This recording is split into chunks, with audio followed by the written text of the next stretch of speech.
코로나로 인해서 정말 전 국민이 생물적 목숨뿐만 아니라 경제적 목숨이 위협받는 상황에 있다, 이렇게 말씀드릴 수 있습니다. 아마 현장에 가서 보시면 눈물 없이 볼 수 없는 상황을 많이 볼 수 있습니다. 특히 소상공인의 경우에 뭐 미용업 하시는 분은 하루 종일 뭐 7,500원짜리 앞머리 드라이 하나 갔어요. 음식점 하는 분은 오후 1시가 됐는데 이제 첫 손님이에요. 보통 이렇습니다. 그래서 가서 보시면 눈물 없이 볼 수 없는데 지금 뭐 최단 기간에 최대의 추경을 편성을 했습니다. 그런데 이 추경이 과연 효과적이냐, 과연 실효성이 있느냐, 굉장히 의문스러운 부분이 많이 있습니다. 특히 소상공인 대책은 대출로 버텨라 이렇게밖에 보여지지 않는 부분이 있습니다. 임대사업자 세액공제 하겠다고 했는데 임대료를 깎아줄 경우에 실질적으로 임대사업자 등록을 하지 않은 임대사업자의 경우에 들어가 있는 임차인은 그 혜택도 받지 못한다, 이런 말씀들을 하십니다. 그래서 이 소상공인의 경우에는 아까도 홍일표 의원께서도 지적하신 것 같은데 특별 무슨 지역을 선포하든지 해서 그 대구 같은 경우에는 이미 이제 한다고 하지만 소상공인 관련된 지원금이 1,000억 정도밖에 안 되는데요. 우리가 아예 피해 보상 쪽으로 조금 전환해서 생각해 보는 건 어떤가. 지금 나온 지원으로는 혜택이 전혀 없는 소상공인이 너무 많다라는 말씀을 드릴 수밖에 없습니다.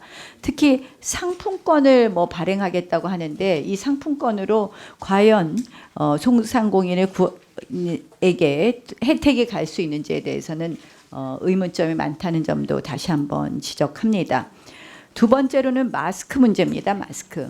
마스크 그 개수 추계 잘못한 거는 다 인정하시죠? 인정하십니까?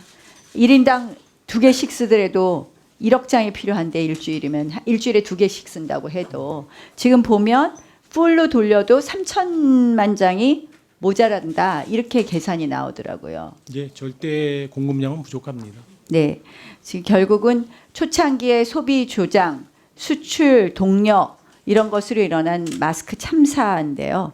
지금 이 공급을 늘리는 방법이 한마디로 쥐어짜기다. 공급업체 쥐어짜기로 인해서 실질적으로 공급이 늘어날 수 없는 상황에 들어간 것 아닌가, 이렇게 봅니다. 일부 업체가 생산 중단한 것 아시고 계시죠?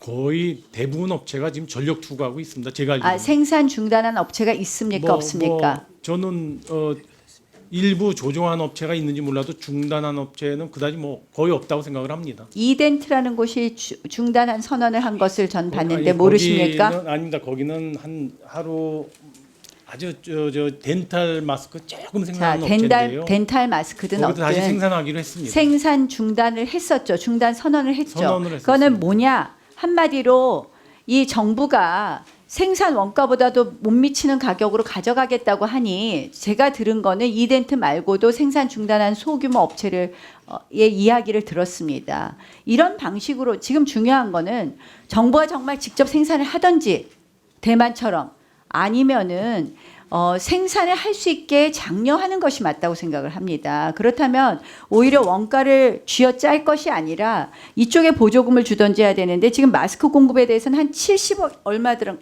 70억인가 밖에 편성이 안 된 것으로 알고 있어요. 전부 예비비로 선지급했습니다. 그래서 제가 말씀드리는 것은요, 지금 방식으로 해서는 우리가 부족된 수요를 지금 맞추지도 못하고, 기본적으로는 수요 예측을 잘못했고요. 계산을 잘못했고, 두 번째는 그것을 맞추기 위해서 지금처럼 쥐어짜기를 해서는 안 된다. 결국 마스크의 예산, 그 생산업체에게 보조금을 준다든지 해서 생산을 독려하는 방법, 공급을 확대하는 방법을 좀 살펴보시라는 말씀을 드립니다. 게다가 제가 이 마스크는요, 작년에 황사 마스크 때부터 주장했었습니다.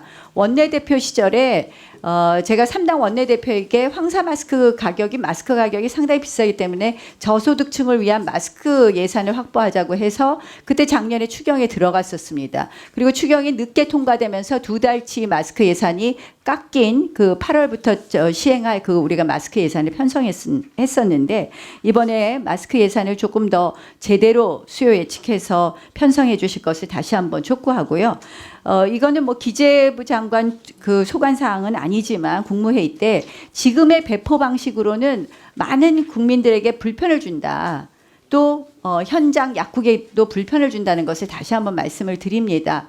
오늘도 지금 제가 회의에 오기 전에 약국 앞에 길게 줄 서신 분들을 봤는데 그 약국에서도 못 사면 또 이리저리 우왕좌왕하거든요. 그래서 저는 한 가지 방법으로 주민센터가 판매가 될 수 없기 때문에 안 된다고 하시는데 그걸 어떻게 주민센터에서도 판매할 수 있는 방법을 좀 강구해서 꼭 오부제를 하지 말고 주민센터에 그 물량을 맞춰서 갖다 놓으면 일주일에 어느 때든지 편한 때 구입할 수 있게 하는 방법을 한번 적극 검토해 줄 것을 다시 한번 촉구합니다.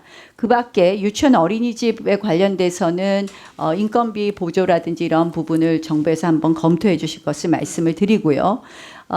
실질적으로 지금 아이들을 데리고 있는 3, 40대 부부의 경우에 맞벌이 부부의 경우에 굉장히 지금 어려움에 봉착해 있는 것 같습니다. 그래서 반일제 근무를 좀 활성화하고 이 반일제 근무를 했을 경우에 이 고용보험에서 좀 기업에 보전해주는 방법으로 좀 뭐 엄마는 오전에 보고 아빠는 오후에 아이를 본다든지 이런 식으로 해서 반일제 근무를 좀 활성화하는 것도 좀 검토해 줄 것을 촉구합니다.